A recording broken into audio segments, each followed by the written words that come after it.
So I've been reading one of Joe Dispenza's books, Breaking the Habit of Being Yourself.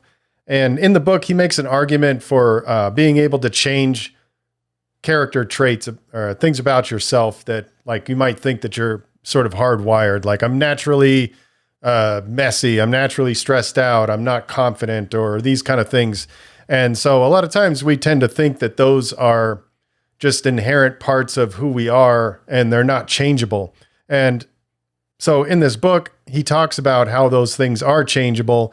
And I have some personal experience with this kind of thing. And I have changed things about myself that, and it goes exactly the way he said it would go. And I did this way before I even started reading any books. So I really believe this to be true. So there's 3 stages of changing something about yourself. And it's, you go from thinking to doing to being. So there's a good analogy in the book about driving. And so I wanted to start with that just to kind of get the ball rolling.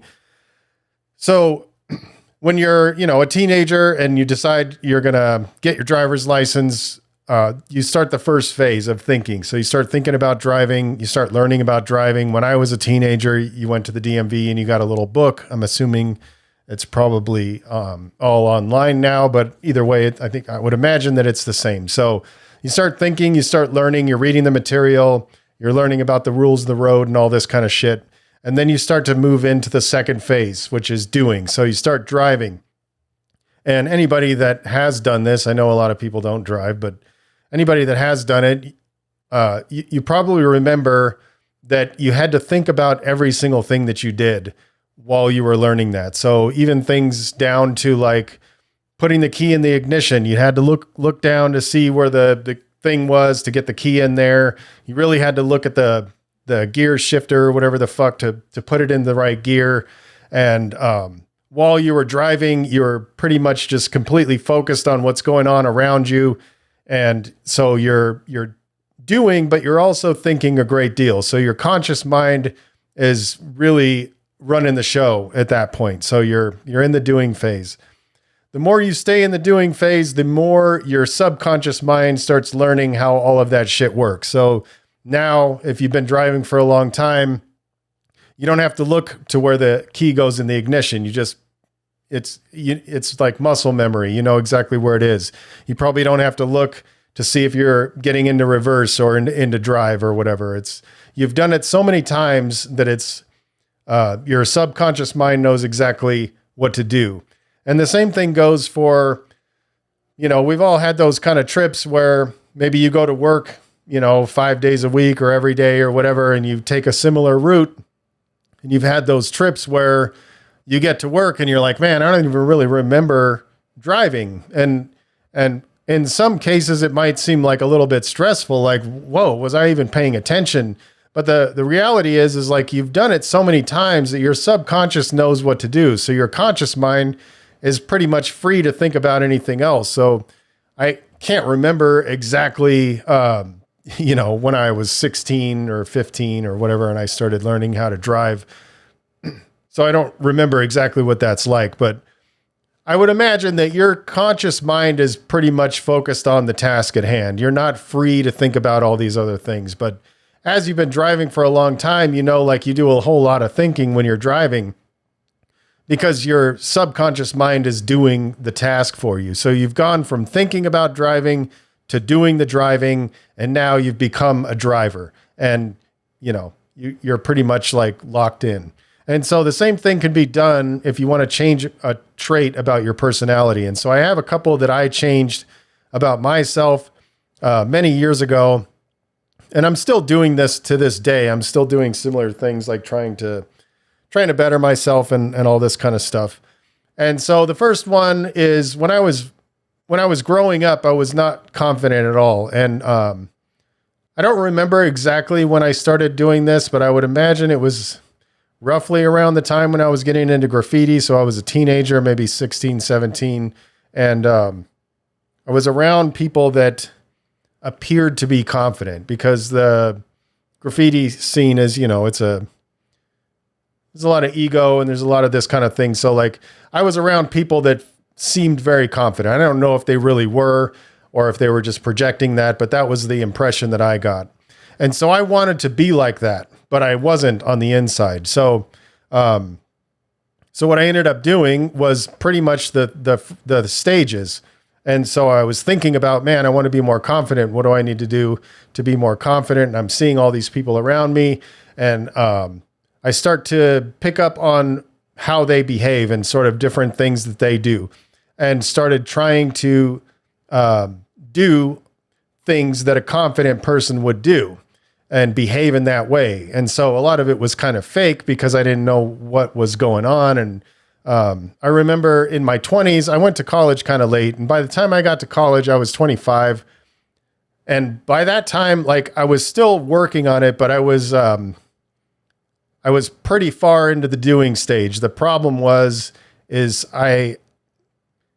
there's a line between confidence and arrogance. And like, I didn't know really where that line was. So I think I started to creep over into that arrogance stage. And so a lot of the not stage, but that area or whatever. And so I can remember back, and I kind of cringe when I think about some of these things. And like, sometimes some of the behavior that I was doing was more on the arrogant side, but it was still kind of not, it wasn't me. It was me trying to maintain this confident person that I wanted to be, so I was still kind of in the doing phase.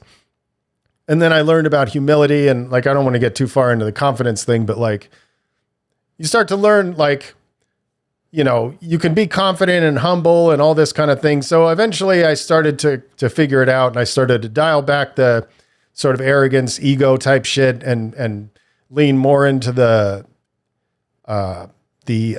humility and, and just being a confident, but try to stay humble.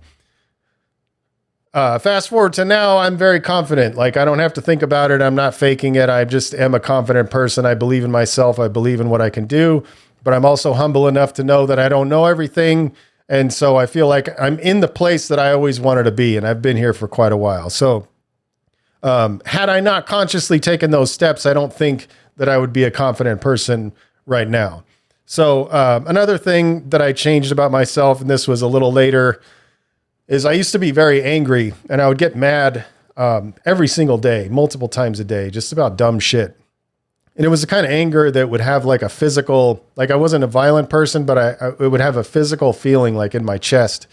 And somebody would do something, and I would just feel it like boil up, like I'd get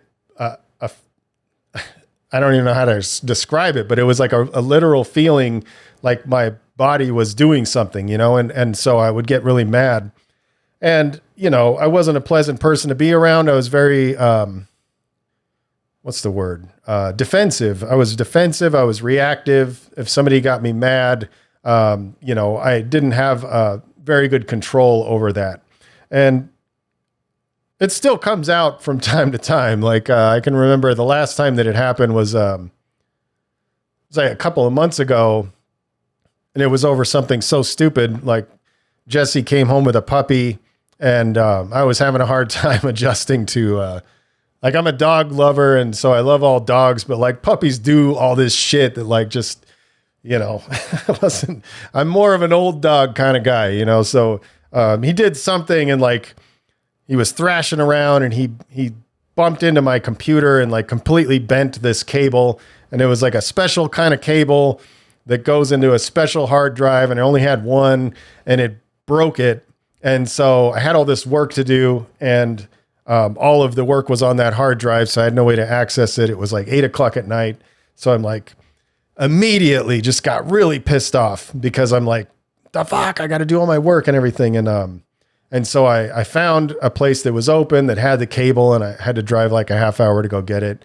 And on my way down there, I was just feeling very embarrassed, because I was just like, man, that's just not, it's not productive, And so that was just how I was existing for a long time. And so, so I wanted to change that about myself, and I didn't know how to do it. And I didn't even really relate it to this whole confidence thing, because I had already gone through this process, but I didn't know that that's what I did. It was just something that somehow I figured out. I didn't read it anywhere. I just figured that out. So the first thing I did was I got into meditating and stuff. So I would imagine that's the thinking phase, you know.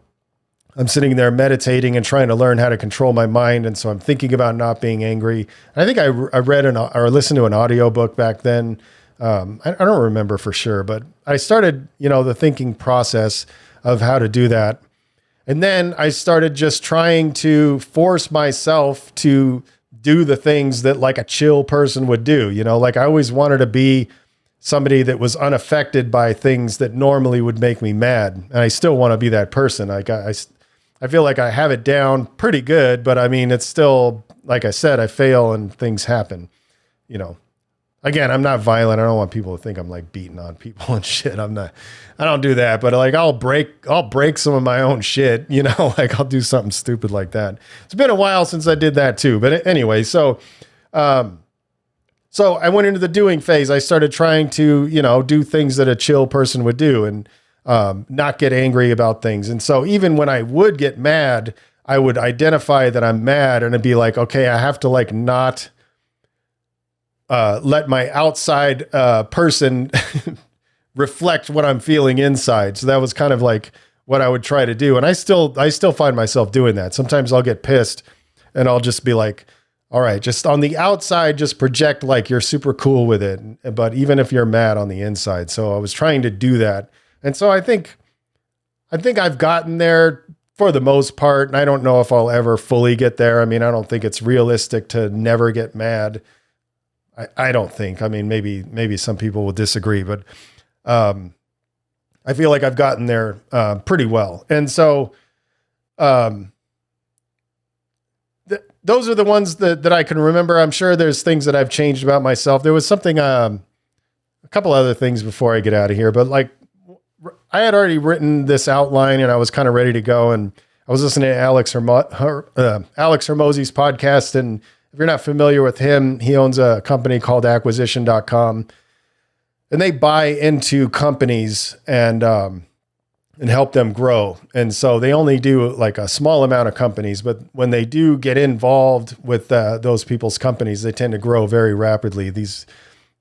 Him and his wife, Layla, they're very good at business and they know how to do all these kind of things. And one thing that he said on the podcast today that fit perfectly with this is like, a lot of the things that they do when they look at the business and they look at all the business shit, but one of the main drivers in whether or not they're going to do business with that company is the founder and the founder's attitude and their personality.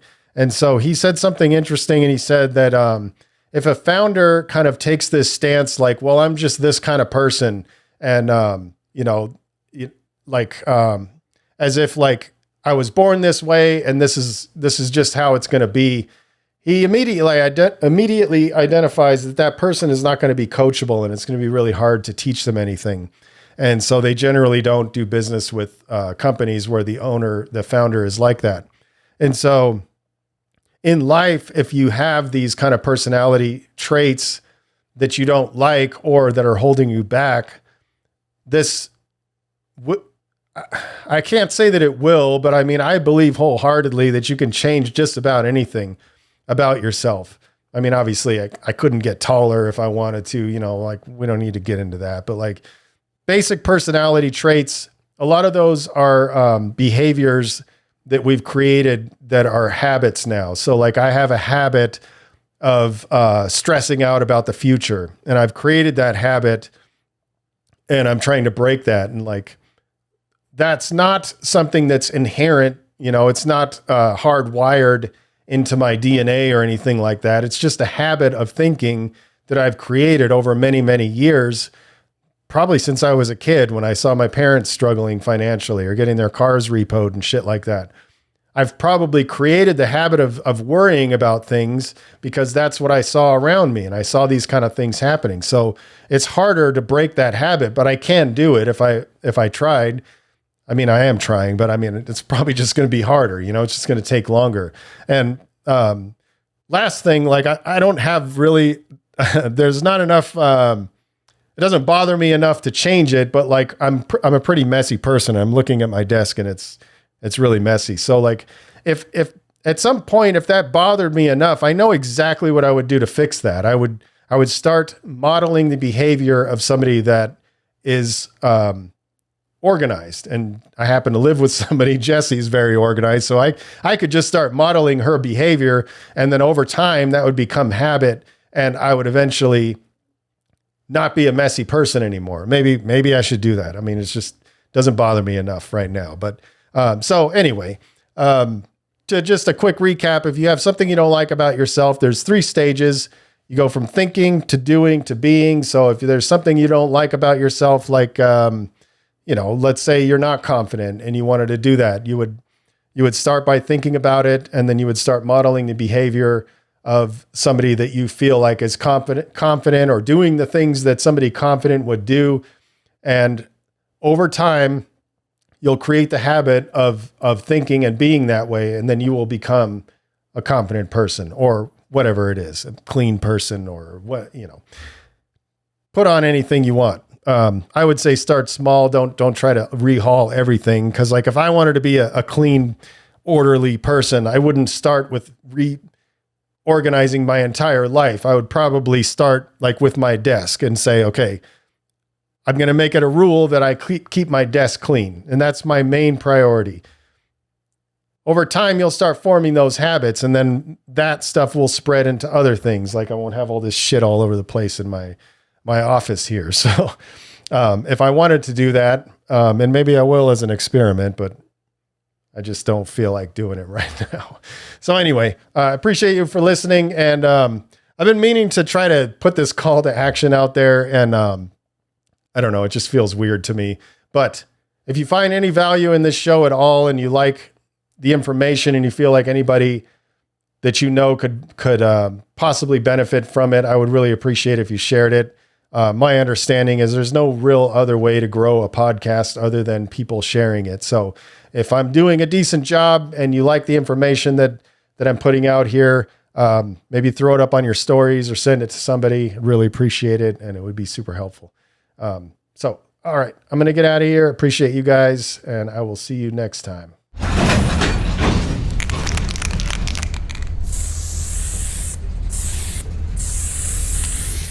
All right. Good. Appreciate each and every one of you guys who are supporting the cause and continue to spread the love. And stay up.